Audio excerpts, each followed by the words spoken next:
மேலோடு அழியனும் பெருந்தியன் காங்க கண்ணால் யானும் கண்டேன் காங்க அருணனி சுரக்கும் அமுதே காண்க கருணை அன்னி கூரன் காண்க அவளும் தானே காண்க பரம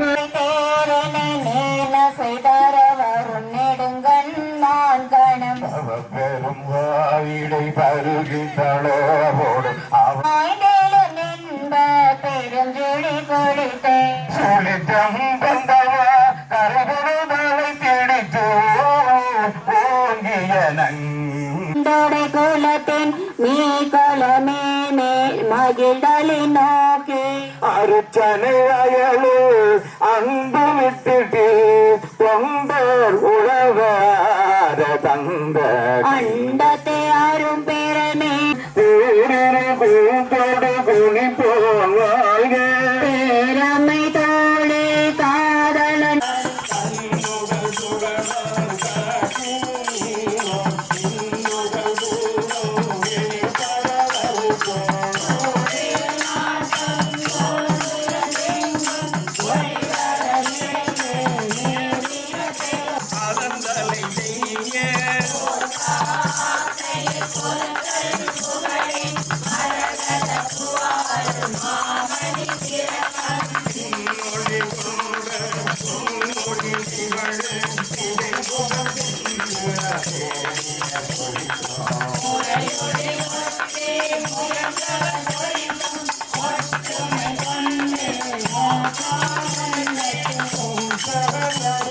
நம பார்வதீபதையே ஹர மகாதேவா எம்பெருமாட்டி வரதாம்பி அம்மையுடனாகிய நரேஸ்வர திருவடிகளோடு போகி பேய்க்கும் எட்டோ பெண்ணும் கட்டமும் பேய்க்கும்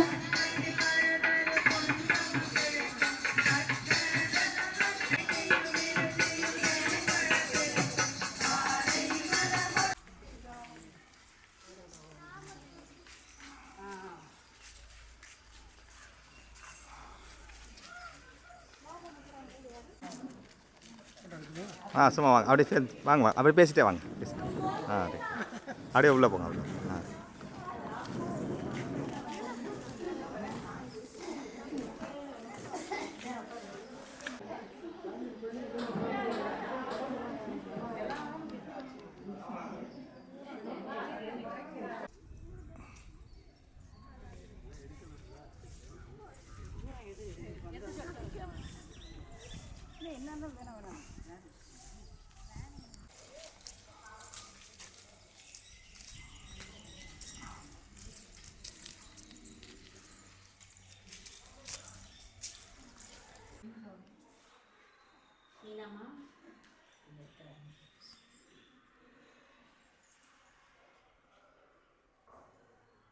வீடியோ கேமரா ஆமாம் ஆமாம் ரெண்டுமே எல்லாரும் பகவான்கிட்ட நல்லா மனோரி அம்பாள்கிட்ட வேண்டிங்க. லலிதா சகஸ்ரநாமம் இங்கே பாடுற மாதிரி வேறு எங்கேயும் பாட முடியாது. ரொம்ப அற்புதமாக பாடி அர்ச்சனை பண்ணுவாங்க. அப்படியே வாங்க.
अनंताय मृत्युंजयाय सर्वेश्वराय सदाशिवाय धीमहि महादेवाय नमो नमः।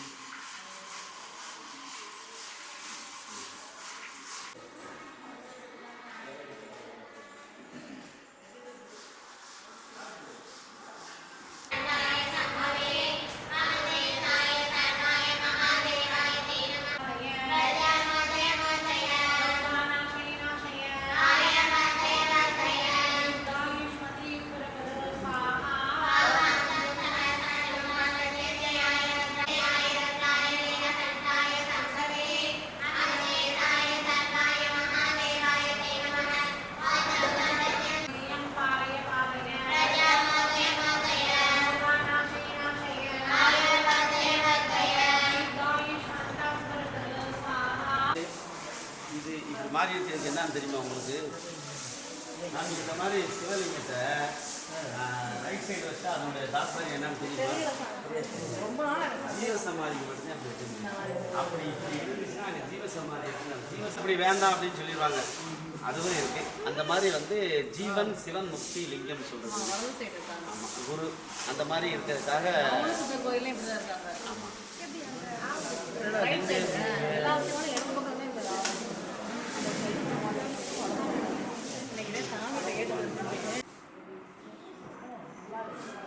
வாங்க சார், ஒவ்வொருத்தராக வாங்க, ஒவ்வொருத்தராக வாங்க.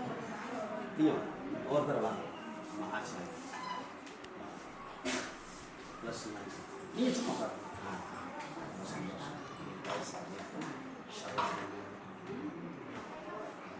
ஒவ்வொருத்தராக அந்த ஒவ்வொருத்தராக இந்த இப்போ போனோன்னு ஆமாம் ஃபஸ்ட்டு ரெடி பண்ணி வச்சுருக்கோம். அப்படி அமைதி அமைதியா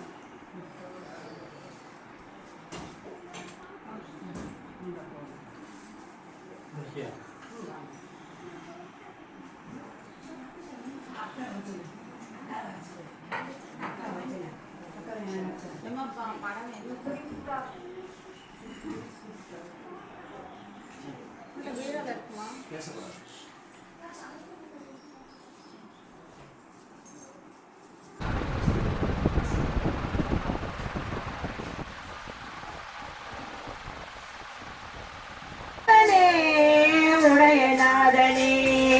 உடையநாதனே போற்றி நின்னலால் பற்றமற்றனக்கு ஆவதொன்றினே உடையநாதனே போற்றி உம்பர சம்பராபர போற்றியாரினோ உடையநாயினே ஒப்பனை உனக்கு நிறைய அன்பொழியாளனை தொழோ பாலனை பினேன் வைப்பனோயனை வைப்பனோ சொல்லாய் வருவலங்கனே மாலும் நான் முகத்து ஒருவன் யாரினோ முன்னை எந்திர மெய்யனே அருள் போற்றினேன் மெய்யர் மெய்யனே திருச்சிற்றம்பலம்.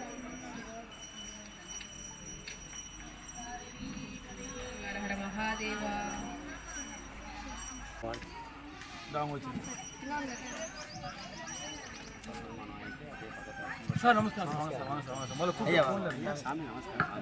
நம்ம பார்வதீபதையே ரகரகாதேவா எம்பெருமாட்டி பரமநாம்பிகை போற்றி போற்றி எம்பிரான் முத்துக்கு ஒப்பங்கனார் வாதவரடிகள் பெருமாள் போற்றி போற்றி ஆறு நீத்தல் விண்ணப்பம் உத்தரகோசம் திடுதி கண்ட வீரனேஞ்சையின் போல் உடையவனே மன்ன உத்தர கோசமங்கை தரசே சடையவனே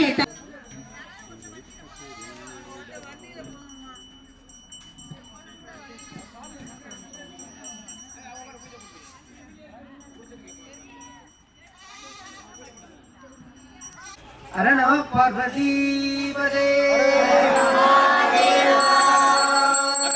சிவனே போற்றி.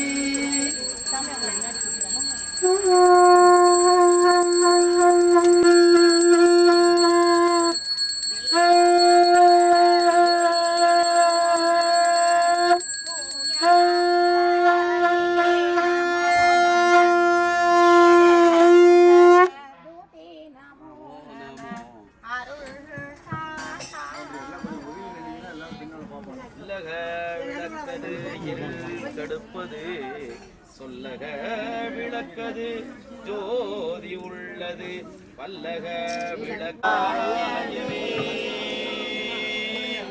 ஓம் ஜெகத்குருநாதாய வித்மஹே மகாவதாரதிமகி தன்னோ ஆதிசங்கர பிரச்சோதயாத். ஸ்ருதி சம்ருதி புராணானாமாலயம் கருணாலயம் நமாமி பகவத் பாதசங்கரம் லோகசங்கரம் சதாசிவம் சமாரம்பம் சங்கராச்சாரியமத்திவம் அஸ்மதாச்சாரிய பரியந்தம் வந்தே குருபரம்பரா. ஓம் சர்வசாஸ்திரார்த்தசாராம் யத்ரூபலேசஸ்புரோதம் வந்தே பகவத்பாதம் காமகோடி தீபம் குரும் காமாட்சி கருணாரூபம் காமகோடி ஜகத்குரும் சின்மூர்த்தயும் கலையே சித்தே சங்கராச்சாரியமவ்யம் காமாட்சி கருணாபங்கலே சதா முக்திதாயீனம் சித்தசாந்தி பிரதாம் தேவி வந்தே காமகோடி விகாரண்யம் காஞ்சி மத்தியகதாம் தேவி சர்வதேவானுதாம்பகே யத் பிரதக்ஷண மார்கேசி சர்வதேவோச்சவரத ஸ்ரீசக்கர மத்தியகே தேச பிளாகாச கதம்பக திரிகோண பைந்தோ பீடே காமாட்சி ஆக்கிய விராஜதே சப்தமோக்ஷ பரிமுக்கியஸ்தே காஞ்சிபுரதேவரோட்டியான மத்தியஸ்தாம் தே சர்வார்த்தசாரியே சாரியே மகே தேவி கௌரி நாராயணி நமோஸ்துதே. தரிசனம் கண்டவர்க்கு மறுஜனனம் இல்லை, வரிசையுடன் அம்பலவன் வாழ்கின்ற தில்லை. இரவு பகல் இடைவிடா ஏகரச பக்தி, இன்பம் ஒரு ஆனந்தம் பொங்கி வரும் பக்தி. பரவி வரும் அவன் அருகில் அனுமாதி சித்தி, பணிந்து வந்து சிற்றம்பலத்தை வலம் சுற்றி. சொப்பனம் கண்டு இவ்வுலகில் தோன்றி வரும் வேதம், சொன்னது நீ என்ற வழியாகும் வேதம். அற்புதம் தங்கம் அது தாளம் ஒரு கீதம், அனவரதம் திருநடனமாடி வரும் பாதம். அனுப்பி சிக்கனவை திரைதிருந்து பரவடியை காட்டி, நஞ்சுண்ட கண்டனுக்கு கொன்றை மலர் சாற்றி. நல்ல திரு சாந்தனையும் அம்பிகையை போற்றி, குஞ்சித பாதம் தனது மனதில் உருவேற்றி. கோபாலகிருஷ்ணன் தொழு நடராஜமூர்த்தி, கோபாலகிருஷ்ணன் தொழு நடராஜமூர்த்தி, கோபாலகிருஷ்ணன் தொழு நடராஜமூர்த்தி. ஜோதியா நீதிய செல்வ திருப்பெருந்துறையில் இறைமலர் குருந்தம் மேவிய சி ஆதிய அடியே நாதரி தழைத்தார் அதந்துவே என்றருளாயே அதந்துவே என்றருளாயே. சிவாதிருச்சிற்றம்பலம் தென்னாடுடைய சிவனே போற்றி எந்நாட்டவர்க்கும் இறைவா போற்றி. நால்வர் வெற்பாதங்கள் திருவடி ஜோதயாது.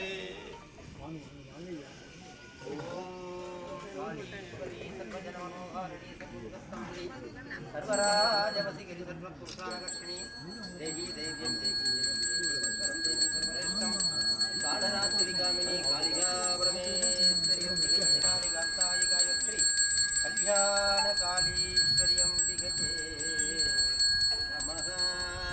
புனித்த புருவமும் கொவ்வை செவ்வாயில் குமிழ் சிரிப்பும், கனித்த கடையும் பவளம் போல் மேனியில் பால்கனி நீரும், இனித்த உடனே எடுத்த பொற்பாதமும் காணப்பெற்றால் மனித பிறவியும் வேண்டுவதே இம்மாநிலத்தே. காதலாகி கசிந்து கண்ணீர் மழ்கி ஓதுவாடமை நன்மை குறிப்பது.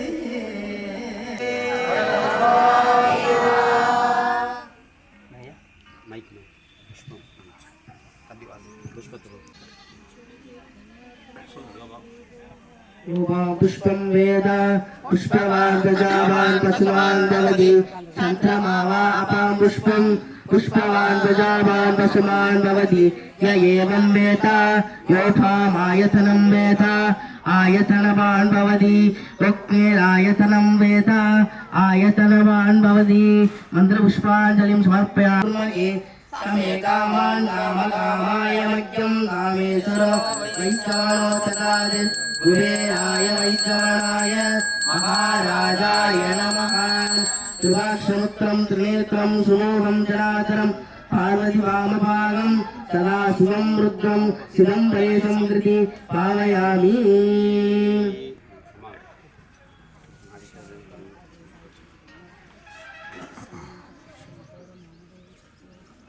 आदित्यहृदय सोष्टम् ततो युद्धपरिशान्तं समले सिंहृजं सनातनं येन सर्वविश्वस्य समले जिरयिष्यसि अक्षयं परमं शिवं सर्वमङ्गलमाङ्गल्य सर्वपापकणाशनं चिन्ताचोदप्रजमदम् आयुर्मत्तममुत्तमं रश्मिमन्त्रसमुद्यंहं देवासुरहमस्तुतम्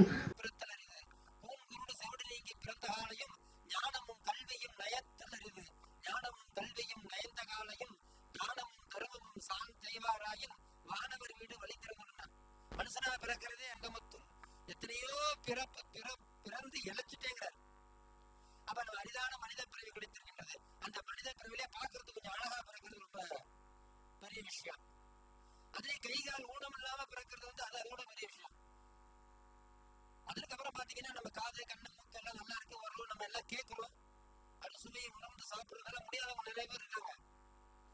இப்படி இந்த அரிதான பிறவியை இறைவன் கொடுக்கின்ற அந்த அரிதான பிறவிலே ஞானமும் கல்வியும் நயத்தல். கல்வி என்பது வெறும் BA MA இது மட்டும் கல்வி கிடையாது, இறைவனை பற்றிய கல்வி. இறைவனை பற்ற பிறகு நாம் என்ன பண்ணும், தானமும் தர்மமும் தான் செய்வாராயின், தானம் தர்மம் செய்கின்ற பொழுது வானவர் வீடு வழி திறந்துடுவேன்னு சொல்றாங்க. எல்லா நேரங்களிலும் நாம என்ன பண்ணணும், தான தர்மம் செய்து கொண்டே இருக்கணும். அதனால கோயிலுக்கு வந்தோன்னு நாம என்ன பண்ணணும்னா நம்ம அமைதியா, ஏன்னா ஒரு அற்புதமான ஒரு நூலை நமக்கெல்லாம் கொடுத்திருக்கின்றார். திருவாசகத்திற்கு உருகாதார் ஒரு வாசகத்திற்கும் உருகார் என்று சொல்கின்றார். ஒரு உருக்கமான ஒரு விஷயம்தான் இந்த திருவாசகம்.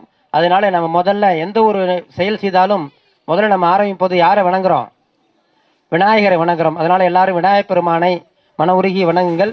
முன்னாடி விநாயகர் மஞ்சள் நாளை விநாயகர் பிடிச்சி வச்சிருக்கோம், வந்தோடனே ஒரு விநாயகர் பூஜை பண்ணிட்டு அதனால எல்லாரும் விநாயகர் பெருமானை மன உருகி தியானம் பண்ணி கும்பிடுங்க. பாலும் தெளிதேனும் எல்லாம் சொல்லுங்க.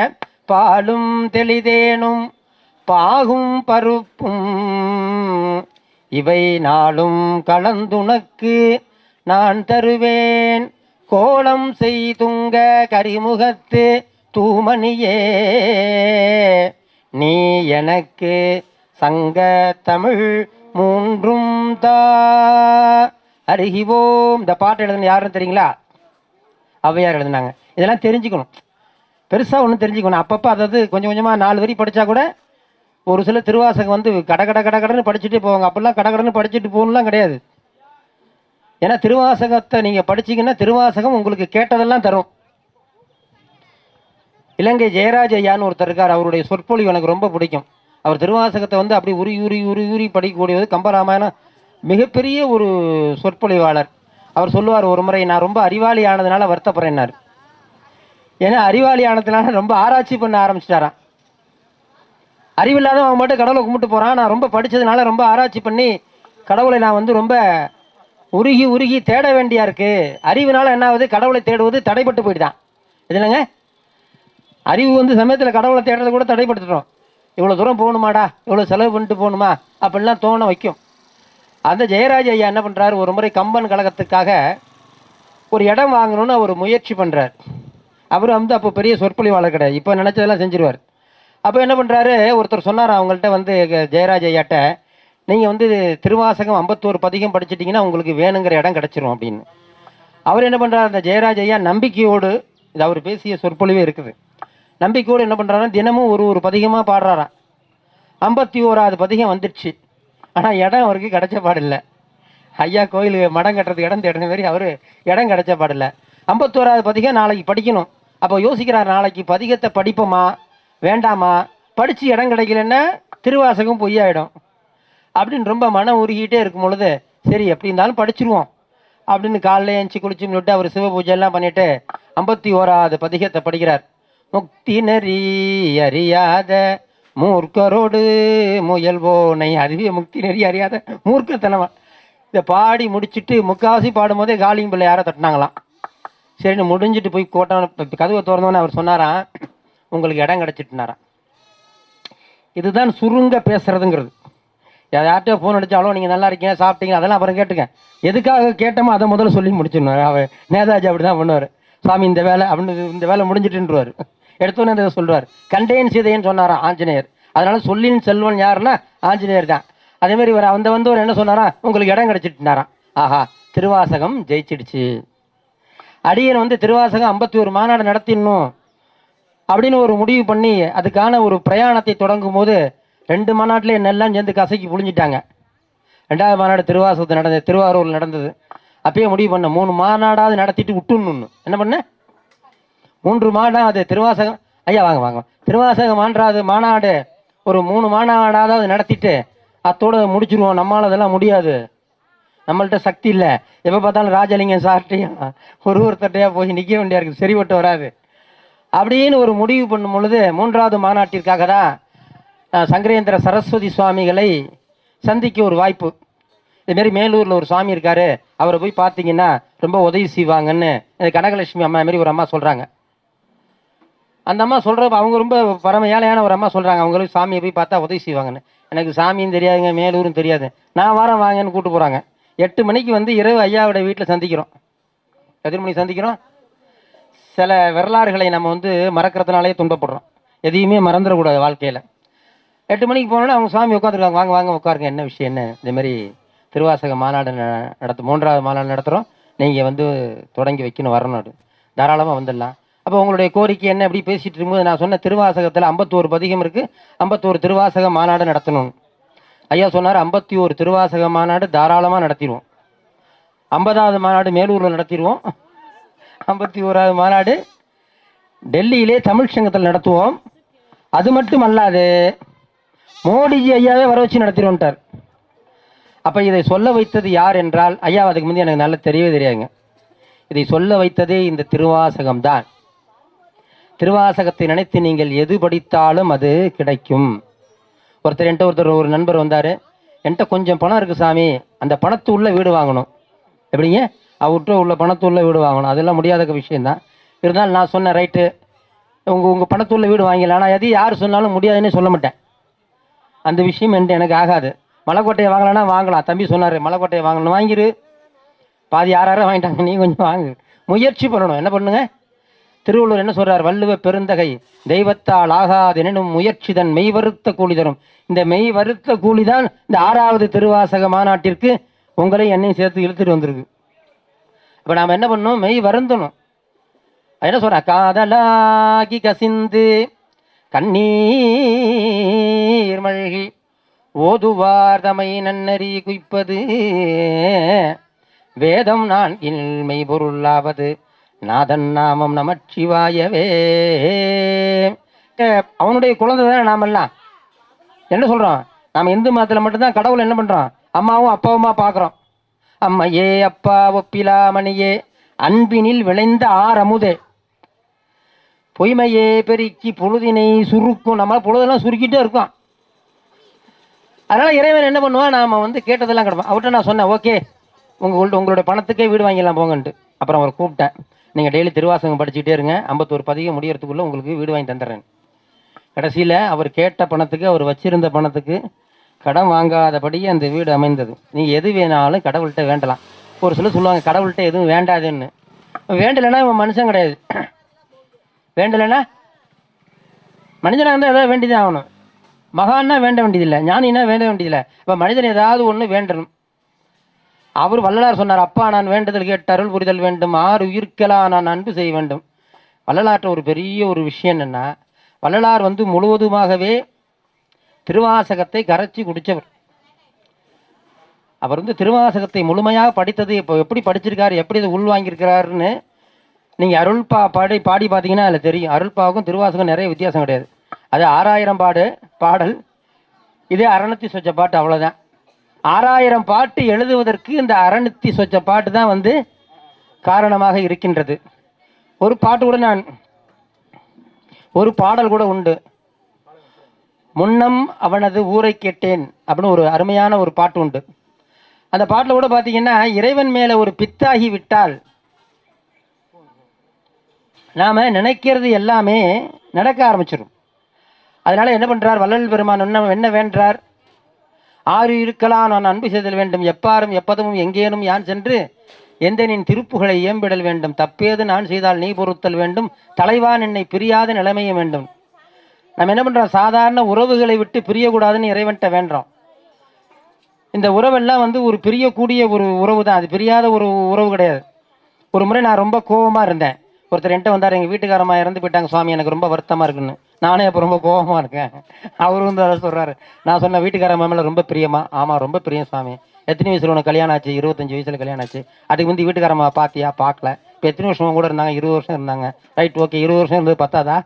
அவங்க கொடுத்த தொல்லையெல்லாம் பத்தாதா? இன்னும் உனக்கு தொல்லை வேணுமா? இல்லை எனக்கு ரொம்ப வருத்தமாக இருக்குது. ரொம்ப வருத்தமாக தான் நீனும் போய் சேரு. ஏன்னா நான் ரொம்ப கோபமாக இருக்கேன்.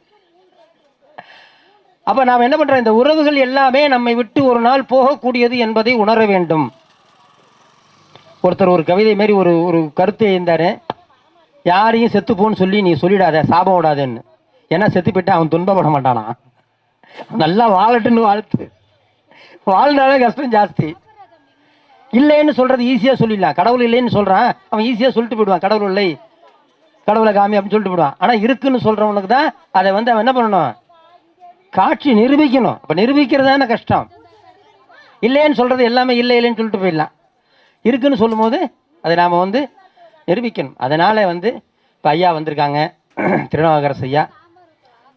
அவங்க வந்து அவங்கள வச்சுட்டு நான் பேசுகிறதுங்கிறதே ரொம்ப பயப்படுவேன். நான் ஒரு சிலருக்கு தான் பயப்படுவேன். ஏன்னா ஐயா வந்து அதேமாரி ஒரு அற்புதமான கல்வி மேலாளராக இருந்தவங்க. நிறைய சொற்பொழிவுகள், நிறைய விஷயங்களை வந்து பேசக்கூடியவர்கள். ஐயாவெல்லாம் பார்த்தா நான் நிறைய படிக்கணும், நிறைய வந்து பேசணும் அப்படிங்கிறத நான் வந்து உணர்ந்தேன். அதுமாரி மேலூர் சுவாமிகளும் நிறைய பேசக்கூடியவங்களாம் இருக்காங்க. அதனால் இந்த பட்டிமன்றம் மாரி மீண்டும் ஒரு வாய்ப்பு கிடைத்தால் இன்றைய நாளிலே மீண்டும் பேசுகின்றேன். ஐயா ராஜலிங்க ஐயா அவர்களை வந்து மிகவும் வருக வருகன்னு வரவேற்கிறோம். ராஜலிங்க ஐயா அவர்கள் பேசுவாங்க. ராஜலிங்க ஐயா யாருன்னு நான் முதல்ல சொல்லிடணும். என்னுடைய கல்யாணத்தை 15-20 நாள் லீவு போட்டு நடத்தி வைத்தவர். என்னுடைய வாழ்வில் நடக்கக்கூடிய எல்லா சுபகாரியங்களுக்கும், எல்லா நிகழ்வுக்கும் ஒரு அன்பு சகோதரனாய், ஒரு தோழனாய், ஒரு குருவாய், ஒரு ஆலோசகராய் வந்து நமக்கு ஒரு நல்வழி காட்டக்கூடிய ஐயா அவர்கள் இப்பொழுது பேசுவார்கள். அதை வேணா முன்னாடி வச்சுக்கலாம் ஐயா. வரவேற்போம். அரணம பார்வதீபதே.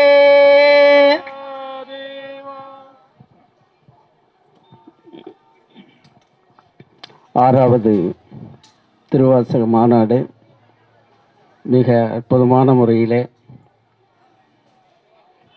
காலை கடம்பர், மத்தியான சொக்கர், அந்தி திரியுங்கோயமலை என்று சொல்லப்படுகின்ற சிறப்புமிக்க இந்த இடத்திலே, அதிலும் குறிப்பாக லலிதா சமாஜம் கோலோச்சுகின்ற இந்த இடத்திலே நடைபெறுவது மிகவும் சிறப்பு வாய்ந்தது. அந்த சிறப்புமிக்க மாநாட்டிற்கு சொந்தக்காரர் மடாதிபதி வெற்றிக்கணி சுவாமிகள் அவர்கள் 1988 மிகவும் பரிச்சயம். அவர் முதலாக ஆன்மீக சொற்பொழிவு அரங்கேற்ற நிகழ்ச்சியை துவக்கி வைத்து நடத்தி தந்த பெருமை எனக்கு உண்டு. அவர் அன்று என்னுடைய முதல் சொற்பொழிவே ஐயா அவர்கள் தான் தொடக்கி வைத்தார்கள். அப்போ நான் வந்து வள்ளி திருமணம் என்றது ஒரு சொற்பொழிவு தான் முதல்ல வாரியார் சுவாமி அவர்களுடைய பாணியிலே வள்ளி திருமணம் என்ற சொற்பொழிவு தான் நான் முதல்ல ஆற்றிய சொற்பொழிவு. அது ஐயா தான் தொடங்கி வைத்தார்கள். அப்போ வந்து ஞான விநாயகர் கோயிலில் தான் அது தொடங்கினது. அந்த ஞான விநாயகர் ஞானத்தை வாரி வாரி வழங்குகின்றார். ஐயா அவர்களுக்கு நேதாஜி தில்லை விநாயகம் இந்த சால்வை அணிவிப்பார். எல்லாம் ஜோராக கைத்தட்டுங்க. கைத்தட்டுனா ஆயில் கூடும்.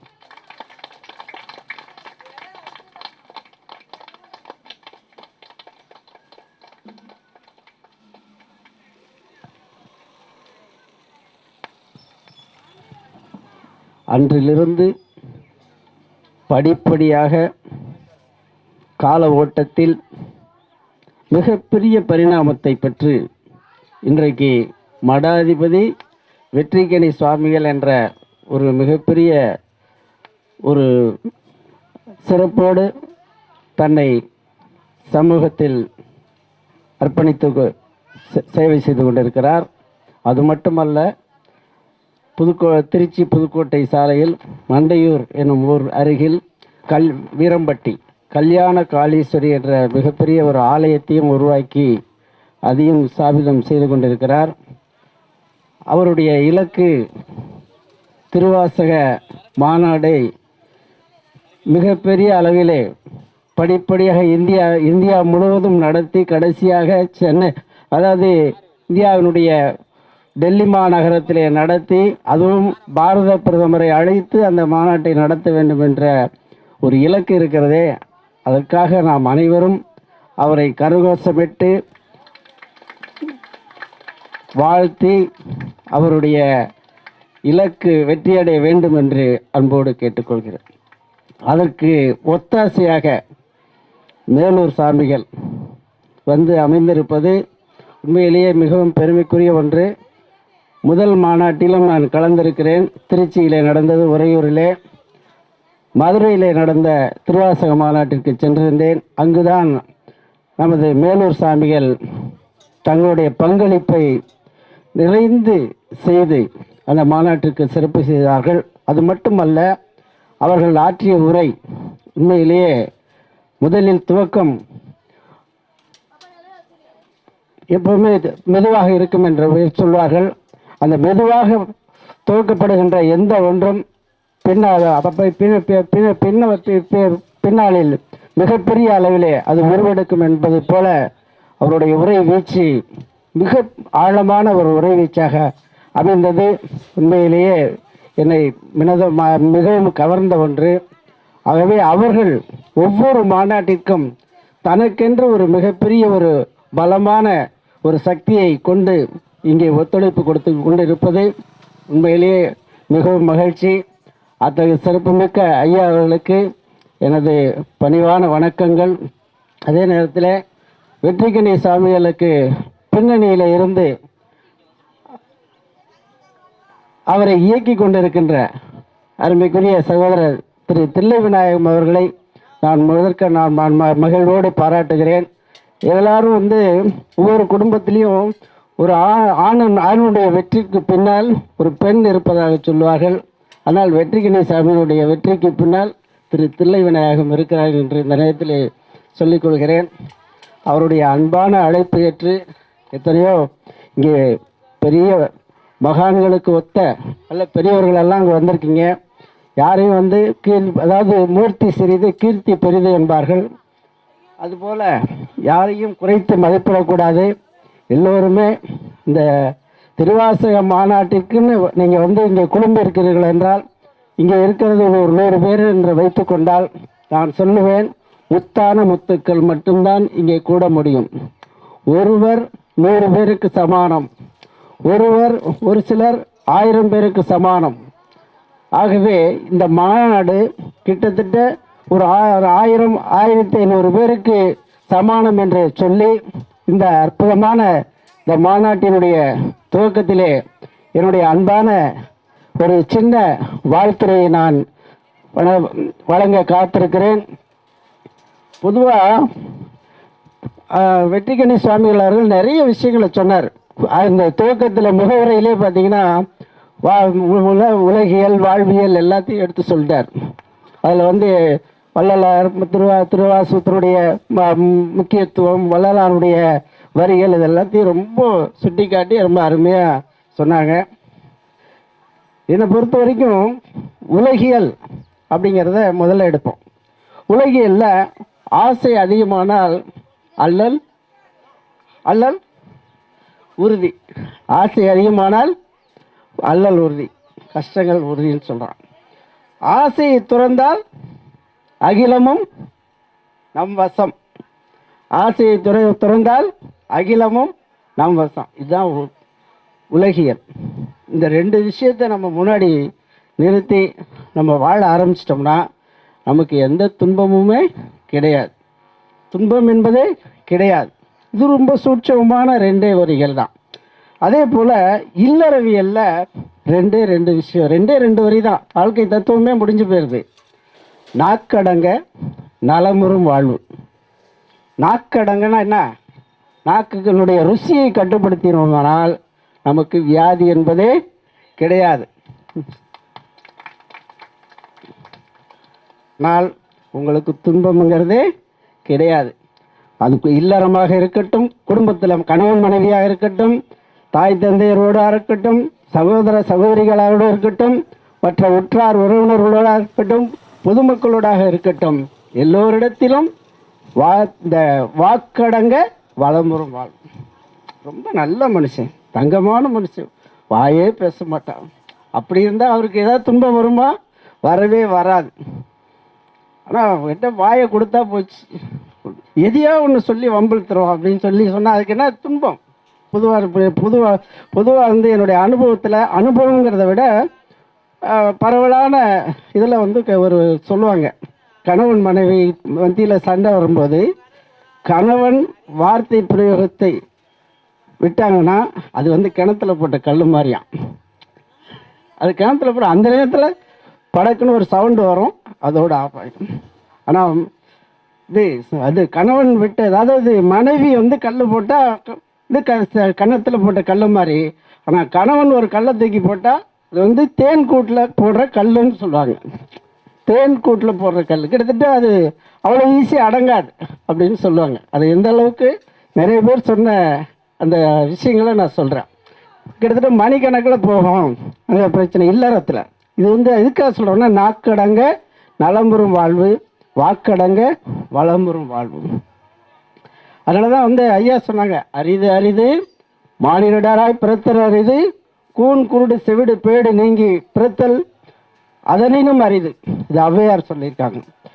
அதனால தான் வாழ்க்கை தத்துவம், மனிதன் காட்சி பொருளாகி விடக்கூடாது என்ற எண்ணத்தில், மனிதன் நடமாடுகின்ற காட்சி தேராகிவிடக் கூடாது என்ற எண்ணத்தில் அவனுக்கு ஒரு இதயம், எண்ணி பார்க்கிற தன்மை, சிந்தித்து பார்க்கிற ஆற்றல் எல்லாம் வந்து இறைவன் நமக்கு இயற்கையாக கொடுத்த ஒரு பெரிய பொக்கிஷம். அதை வந்து நாம் முறையாக பயன்படுத்த வேண்டும் என்கிறது தான் நம்முடைய கோட்பாடு. அதனால தான் வந்து திருமூலர் வந்து ஒரு அருமையான பாடலில் சொல்லியிருக்காரு, உடம்பை முன்னம் இழுக்கென்றிருந்தேன், உடம்பை முன்னம் இழுக்கென்றிருந்தேன், உடம்பினில் ஒரு உத்தமனை கண்டேன். எல்லாருடைய உள்ளத்திலையும் ஒரு உத்தமனை கண்டேன் இருக்கு. ஆனால் நிறைய பேர் அதை அதை ஐடென்டிஃபை பண்ணவே முடியல. நிறைய பேர் அதில் கண்டுபிடிக்க முடியாமலே அலைமோதிக்கிட்டு இருக்காங்க. உடம்பை வளர்த்தேன் உயிர் வளர்த்தேனே, உடம்பை வளர்த்தேன் உயிர் வளர்த்தேனே. அதே திரும்ப சொல்றாரு, உள்ளம் பெருங்கோயில், உள்ளம் பெருங்கோயில், ஊன் உடம்பு ஆலயம். உள்ளம் பெருங்கோயில், ஊன் உடம்பு ஆலயம். நம்மளுடைய உடல் தான் ஆலயம். வள்ளல் பிரானுக்கு வாய் கோபுரவாசன், தெல்ல தெளிந்தார்க்கு சீவன் சிவலிங்கம், கள்ள புலனிந்தும் காலா மணிவிளக்கே என பாடியிருக்கார். மனிதர் வந்து பக்தி நெறியில் நின்று, அதாவது பக்தி நெறியில் என்னென்ன பக்தி இருக்கு? சரியை, கிரியை, யோகம், ஞானம். சரியைன்னா என்ன? தன்னை உடலில் வருத்தி செய்யக்கூடிய பக்தி. கிரியைன்னா என்ன? பூஜா வரையும். யோகம்னா என்ன? தன்னை யோக நிலைக்கு தன்னை எடுத்து உயர்த்தி செல்லுங்க. அடுத்து யோகம் வந்துருச்சுன்னா அடுத்து ஞானம் நமக்கு தானாக கிடைக்கும். இது மாதிரி படிப்படியாக உயர்றது தான் ஒரு உண்மையான நம்ம ஆன்மீகம் என்பதை இந்த நேரத்தில் நான் கேட்டுக்கொள்கிறேன்.